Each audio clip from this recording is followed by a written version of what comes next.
जय हिंद. माझं नाव जमीर शेख.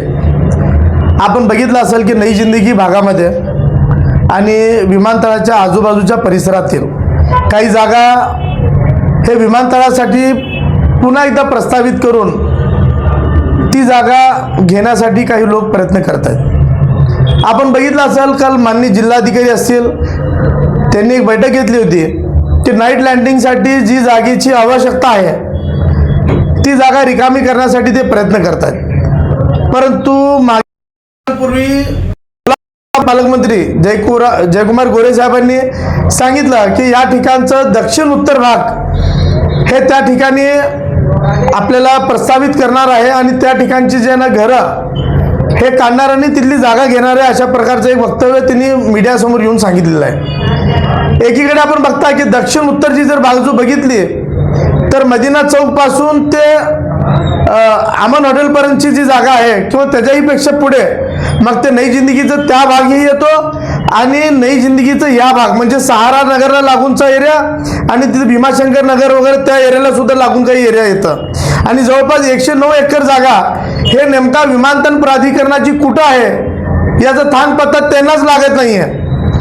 आणि या ठिकाणी मात्र नई जिंदगीतील काही घरं उद्ध्वस्त होणार, काही घरं अतिक्रमित आहे अशा प्रकारचं चुकीचं वक्तव्य करून या ठिकाणच्या अल्पसंख्याक समाजाला, या ठिकाणी राहणाऱ्या गोरगरीब नागरिकांना, या ठिकाणी राहणाऱ्या काबाड कष्ट करणाऱ्या नागरिकांमध्ये दहशत निर्माण करण्याचे काम काही अधिकारी, कर्मचारी आणि काही ठिकाणी असं होत असल्याचे निदर्शनास आले. आम्ही लवकरच नई जिंदगी बचाव कृती समिती या ठिकाणी स्थापन करतोय.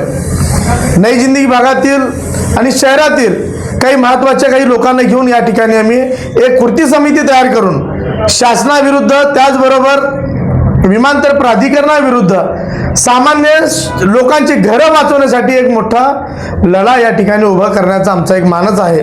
आणि आपण बघितलं की नई जिंदगी भाग म्हणून या ठिकाणी ओळखलं जातं परंतु हा भाग कुठल्याही परिस्थितीमध्ये अतिक्रमित नाही हे मी माननीय जिल्हाधिकारी असतील, पालकमंत्री असतील, त्याचबरोबर महानगरपालिकाच्या आयुक्तांना सांगतो की हे अतिक्रमित भाग नाही. हे तर कोणी येऊन कब्जा करून राहिलेलं नाही.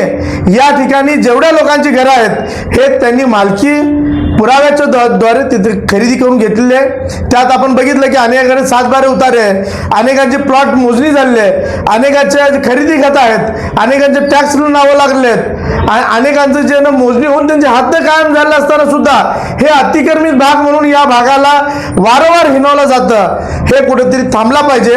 आणि नई जिंदगी हा भाग, या भागामध्ये आपण बघितलं की अनेक वर्ष झाला या ठिकाणी लोक राहत आहेत आणि हे स्वतःची जागा त्यांची आहे, हे कुणाच्या जागेवर कब्जा करून शासनाच्या, महाराष्ट्र सरकारच्या, महानगरपालिकेच्या जागेवर कब्जा करून राहिलेले लोक नाही आहेत. हे शासन प्रशासनाने या ठिकाणी डोक्यात ठेवणं गरजेचं आहे. तुम्ही ज्या दृष्टिकोनाने बघता की ज्या ठिकाणी अल्पसंख्याक समाज आहे, ज्या ठिकाणी बहुसंख्यक समाज आहे त्या ठिकाणी कुणीतरी अशाच पद्धतीने अतिक्रमण करून येऊन राहिलंय का, असं जे गोड गैरसमज तुमच्या मनामध्ये आहे ते आजच काढून टाका. येणाऱ्या काळामध्ये चांगल्या प्रकारे राजकीय लोकांना बाजूला ठेवून एक मोठी समिती आम्ही तयार करण्याचा विचार करतोय आणि त्या समितीमध्ये जे समाजासाठी, जे सामान्य लोकांसाठी लढण्यासाठी तयार असतील अशा लोकांची एक चांगली टीम तयार करून आम्ही ह्या ठिकाणचा जे ना मुद्दा हे अख्ख्या महाराष्ट्रभर कशा पद्धतीने उचलता येईल आणि याची दखल शासन प्रशासनाला घेण्यासाठी, भाग पाडण्यासाठी एक मोठं जन आंदोलन या माध्यमातून उभा करण्याचा आमचा मानस आहे. तरी मी तमाम नई जिंदगीच्या लोकांना सांगतो, आम्ही एक व्हॉट्सअप ग्रुप तयार करतोय, त्याची लिंक आपल्यापर्यंत येईल आणि त्या ग्रुपमध्ये आपण ॲड व्हा. जे चालू घडामोडी असतील, कशा पद्धतीने लढा उभा करायचा, समितीमध्ये कोण असतील, कशा पद्धतीने समिती तयार करायची आणि सामान्य लोकांची घरं कसं वाचवायचं याच्यासाठी आपण प्रयत्न करूया. एवढंच मी तुम्हाला सांगतो.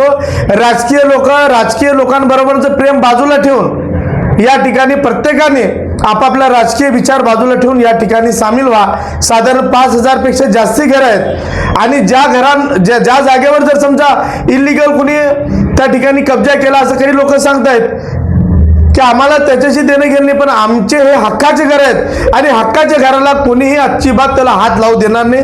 एवढंच मी सांगतो. एक व्हॉट्सअप ग्रुप तयार करतोय, आपल्यापर्यंत लिंक येईल, त्या लिंकमध्ये सामील व्हा. चांगल्या पद्धतीने वेगवेगळ्या पद्धतीने मीटिंग घेऊन आपण चांगल्या पद्धतीने हा मुद्दा शासन प्रशासनापुढे मांडू. एवढंच मी सांगतो आणि थांबतो. जय हिंद. हे आहे दक्षिण सोलापूर तालुक्यातील वळसंग. इतिहासाची समृद्ध परंपरा आणि उज्ज्वल भविष्याची नवी दिशा. प्रगतशील आणि वेगाने विकसित होणारे गाव वळसंग. कुरनूर धरणाच्या सानिध्यात निसर्गरम्य वातावरणात वसलेले वळसंग सोलापूर पासून फक्त 12 ते 15 मिनिटे, अक्कलकोट पासून फक्त 12 ते 15 मिनिटे आणि रेनगर पासून केवळ 7 ते 8 मिनिटे अंतरावर सोलापूर अक्कलकोट महामार्गावरील उड्डाणपूल आणि वेगवान महामार्गाच्या थेट संपर्कात असलेले वळसंग. महामार्गावरून थेट वळसंगला सोलापूर अक्कलकोट गुलबर्गा महामार्ग, मोहोळ मंद्रुप वळसंग रिंग रूट, मुंबई पुणे हैदराबाद महामार्ग आणि सुरत चेन्नई ग्रीनफील्ड एक्सप्रेस अशा एकापेक्षा जास्त महामार्गाने वेढलेले गाव म्हणजे आपलं वळसंग. वळसंग हे आता महाराष्ट्राच्या नकाशावर नव्या विकासाचे केंद्र बनले आहे. वळसंगमध्ये आहेत प्रसिद्ध मंदिरे, सोलार हब, टोलनाका, जवळच आहे कुरनूर धरणाचे ताजे पाणी आणि निसर्ग सौंदर्य आणि विविध ठिकाणी आकर्षक हॉटेल्स व ढाबे सुद्धा. प्रवासात थकलेल्या प्रवाशांसाठी स्वादिष्ट जेवण, आराम, ताजेतवाने आणि प्रदूषणमुक्त वातावरण. वळसंग हे केवळ गाव नाही, एक उत्कृष्ट थांबा आहे, एक संधी आहे, एक भविष्य आहे. वळसंग ऐतिहासिक वारसा, आधुनिक कनेक्टिव्हिटी आणि उद्याच्या विकासाची हमी. सोलापूर जिल्ह्याचा अभिमान आणि महाराष्ट्राचा गौरव. वळसंग.